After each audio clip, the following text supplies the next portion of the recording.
नाम हटाओ आप, या तो बाबा बन जाओ। मोदी तेरी तानाशाही नहीं चलेगी, नहीं चलेगी। मोदी ने ऐसा इसलिए किया कि 15 लोगों को पीटो, 85 लोगों को खुश करो। मोइन खान जो समाजवादी पार्टी का नेता है, लगभग 2 साल पहले जब अयोध्या में सपा नेता मोईद खान पर गलत काम के आरोप लगे, तब बहुत हंगामा हुआ। विधानसभा में मुख्यमंत्री योगी ने मुद्दा उठाया, बुलडोजर चला। गोदी मीडिया दिन रात मोईद खान को दिखा रहा था। मोईद के लिए बेहद शर्मनाक शब्दों का इस्तेमाल किया गया। अदालत में केस चलता गया। मोईद ने कुछ नहीं कहा। अब अदालत ने मोईद खान को बाइज्जत बरी कर दिया है। मोईद खान के खिलाफ कोई सबूत नहीं मिला, बल्कि उनके नौकर राजू खान के गलत काम में शामिल होने के सबूत मिले हैं। राजू की जमानत की अर्जी को खारिज कर दिया गया है। आगे उन्हें कानूनी तौर पर सजा दी जाएगी। गोदी मीडिया ने चिल्लाना बंद कर दिया है। 12 वर्षीय एक नाबालिग साथ दुष्कर्म का कृत्य में शामिल पाया गया। अभी तक समाजवादी पार्टी ने उसके खिलाफ कार्रवाई नहीं की। सोशल मीडिया पर चल रहा है कि भाजपा माइनॉरिटीज, पिछड़ों, दलितों के खिलाफ साजिश करती है। भाजपा लगातार समाजवादी पार्टी को बदनाम करने के लिए काम कर रही थी। उत्तर प्रदेश में हुए उपचुनाव में इस मुद्दे को जोर शोर से उठाया गया था। साथ ही साथ लोगों ने कहा, अब तक अदालत ने कुलदीप सेंगर, जो कि गंभीर जुर्म के आरोपी हैं, उनके ऊपर कोई कार्यवाही क्यों नहीं हुई? क्या बुलडोजर एक्शन सिर्फ एक धर्म के खिलाफ ही काम करता है? साथ ही साथ खबर निकल कर आई है यूपी से। उत्तर प्रदेश के मऊ से सामने आए गलत काम मामले ने अब कानून ही नहीं, बल्कि सियासत की नीयत पर भी गंभीर सवाल खड़े कर दिए हैं। बीजेपी के नेता और उनके चेले पीड़िता के घर सेटलमेंट करने पहुंच गए। इस मामले का वीडियो सामने आते ही ये केस प्रदेश की राजनीति के केंद्र में आ गया है। इस मामले में 3 लोगों के खिलाफ दबाव बनाने के आरोप में मुकदमा दर्ज कर लिया गया है, जिनमें भाजपा के 2 लोकल लेवल के नेता भी बताए जा रहे हैं। पीड़िता का कहना है कि भाजपा नेताओं ने समझौते के लिए पैसों का भी ऑफर दिया। आरोपी अंकित शादी करे या फिर जेल जाए, मैं समझौता नहीं करूंगी। पुलिस ने आरोपी को गिरफ्तार किया। साथ ही भाजपा के लोकल नेता संतोष कुमार सिंह उर्फ पन्नू, कन्हैया तिवारी और हिमांशु राय पर एफआईआर दर्ज की है। अंकल जी, आप लोग दलाली मत करिए उसके साइड से, ठीक है? ये दलाली हुआ। मेरे घर बीजेपी के कुछ नेता लोग आके मुझे सेटलमेंट करने के लिए पैसा का ऑफर दिए जा रहे हैं, जिसमें से मेरे घर आए थे हिमांशु राय, संतोष सिंह और कन्हैया तिवारी जी। ये लोग के घर में बहन बेटी नहीं है, उनकी खुद की बेटियां हैं, फिर भी वो लोग हमारे घर हमको बोल रहे हैं कि सेटल कर लो। सोशल मीडिया पर सीनियर पत्रकार अभिसार शर्मा ने भाजपा नेता से कहा कि थोड़ी सी तो शर्म कर लो। साथ ही साथ लोगों ने कहा, बताओ ये लोग गलत काम तक का सेटलमेंट कराते हैं, शर्म नहीं आती? साथ ही साथ खबर निकल कर आई है यूजीसी के हवाले से। यूजीसी को लेकर राइट विंग के लोग सड़कों पर उतर आए हैं। यूनिवर्सिटीज में भेदभाव को कम करने के लिए यूजीसी में बदलाव लाया गया है। ये देखकर अंधभक्त मोदी को गाली देने लगे। कल तक जो मोदी की भक्ति में मरे जा रहे थे, वो आज उनकी तस्वीरों पर कालीख पोत रहे हैं। क्या तालीमी इदारों में दलितों, आदिवासियों और पिछड़ों से भेदभाव नहीं होता? क्या ये भेदभाव कानून के खिलाफ नहीं है? क्या इसे रोकने के लिए दोषियों की सजा के लिए कोई सिस्टम नहीं होना चाहिए?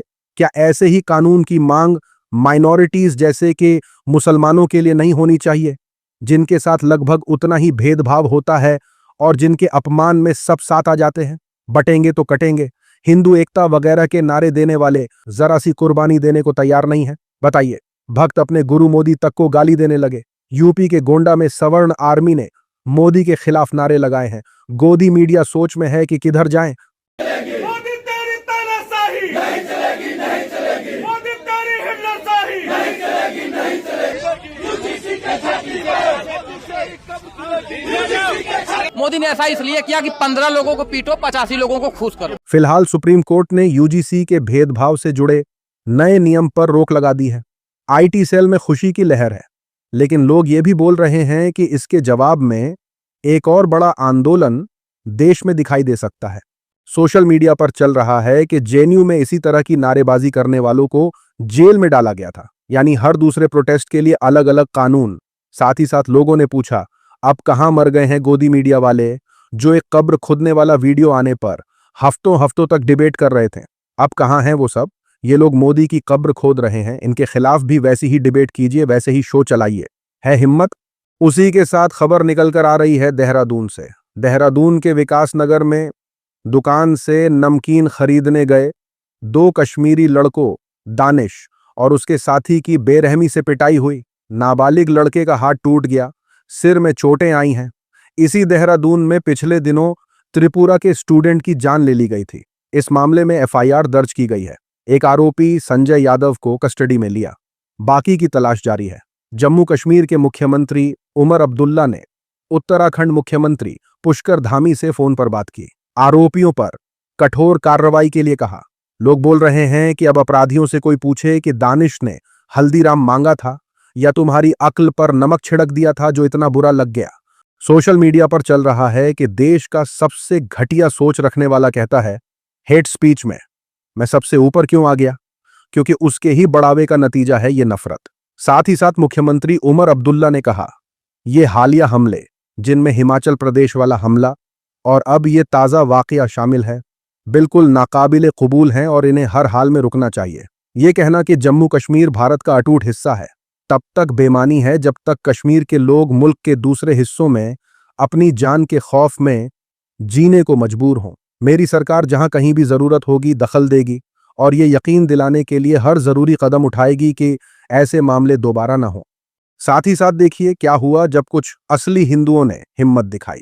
उत्तराखंड में कुछ नफरती चिंटू एक मुस्लिम दुकान पर गए और उनसे बाबा नाम का बोर्ड हटाने का दबाव बनाने लगे। नफरती चिंटू मुस्लिम शख्स से बोले कि अपने नाम का बोर्ड लगाओ, ये बाबा हटाओ। झुंड में आए नफरती लोग मुसलमान शख्स पर धौंस दिखाने लगे। इसके जवाब में पड़ोसी दुकानदार शख्स ने कहा कि चलो मैं भी बोल रहा हूं कि तुम भी अपनी दुकानों का नाम बदल दो। बदलोगे? फिर क्या था, पड़ोसी शख्स ने इस नफरती गिरोह को जवाब देकर वहां से खदेड़ा। नाम हटाओ आप, या तो बाबा बन जाओ। जितने वो खुली ये बाबा सुपर इश्यूज वगैरह क्या है, वो सब हिंदू की दुकान है। मुसलमान क्या हो गया?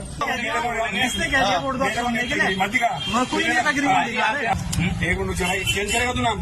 तो बाबा तो 30 साल पुरानी दुकान है ना, तो ठीक है। आपका नाम क्या भैया? अपना नाम? मेरा नाम मोहम्मद दीपक है भाई। मोहम्मद दीपक है आपका नाम?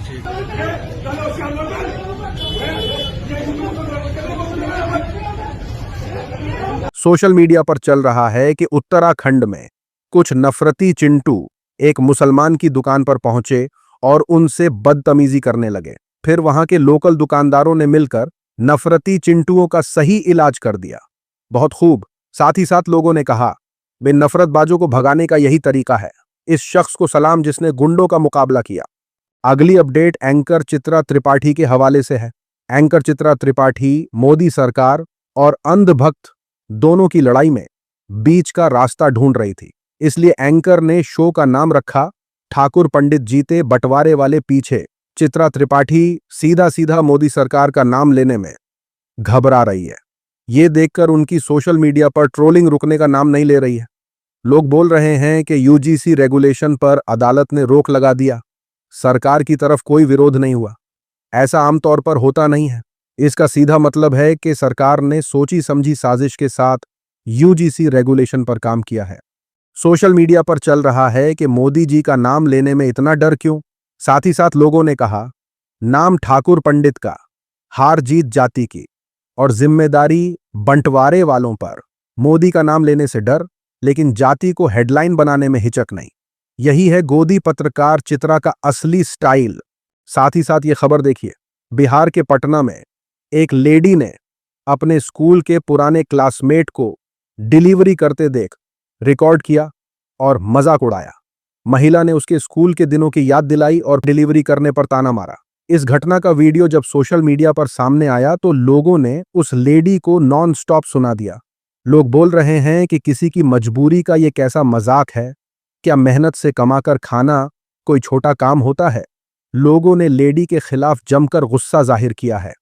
ये हमको पढ़ने का बहुत रील मोटिवेशन भेजता था और ये 30 साल का हो गया है, 30 साल का हो गया है और आज ये डोमिनोज वाला बन चुका है। कैसा फील कर रहे हो डोमिनोज वाले बन के? बहुत अच्छा है ना?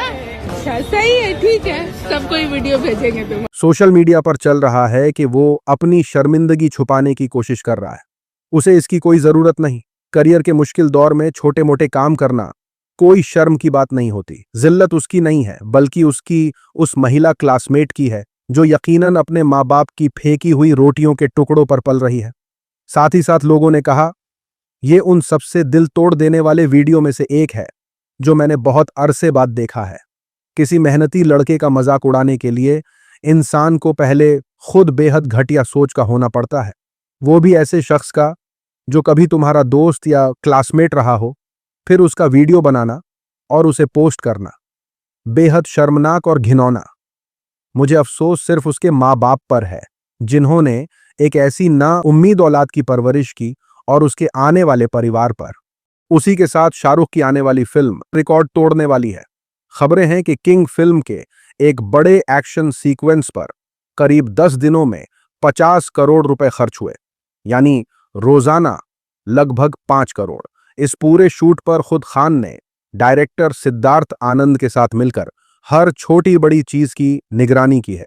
यूरोप शेड्यूल में अभिषेक बच्चन के शामिल होने से उनके किरदार को लेकर एक्साइटमेंट और बढ़ गया है। ये एक मेंटर और शागिर्द की थ्रिलर बताई जा रही है जिसमें खान एक बार फिर पठान वाले अपने साथी सिद्धार्थ आनंद के साथ काम कर रहे हैं।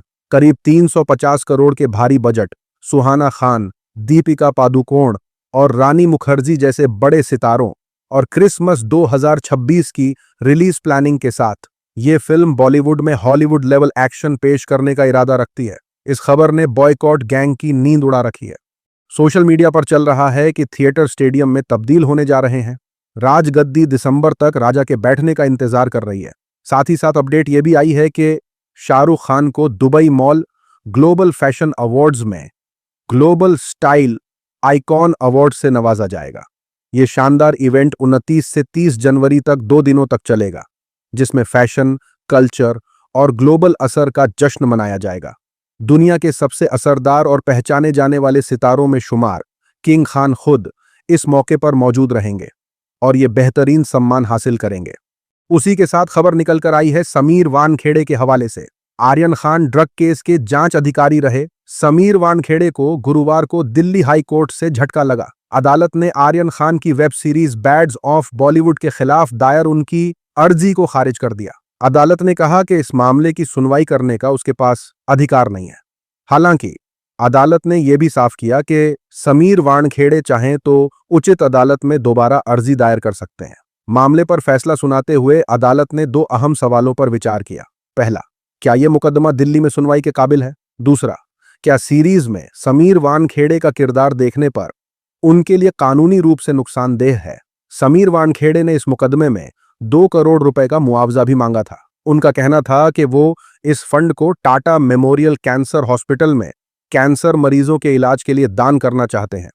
सोशल मीडिया पर चल रहा है कि अदालत में वानखेड़े ने क्या कहा होगा। सर, इस सीरीज में जो हूतिया बंदा दिखाया गया है वो रियल लाइफ में मैं हूं। साथ ही साथ लोगों ने कहा, फालतू में टाइम बर्बाद करा दिया अदालत का। आज की वीडियो में इतना ही। अपनी राय सुझाव कमेंट में जरूर बताएं। मिलूंगा आप सभी से अगले वीडियो में। तब तक के लिए अपना ख्याल रखें।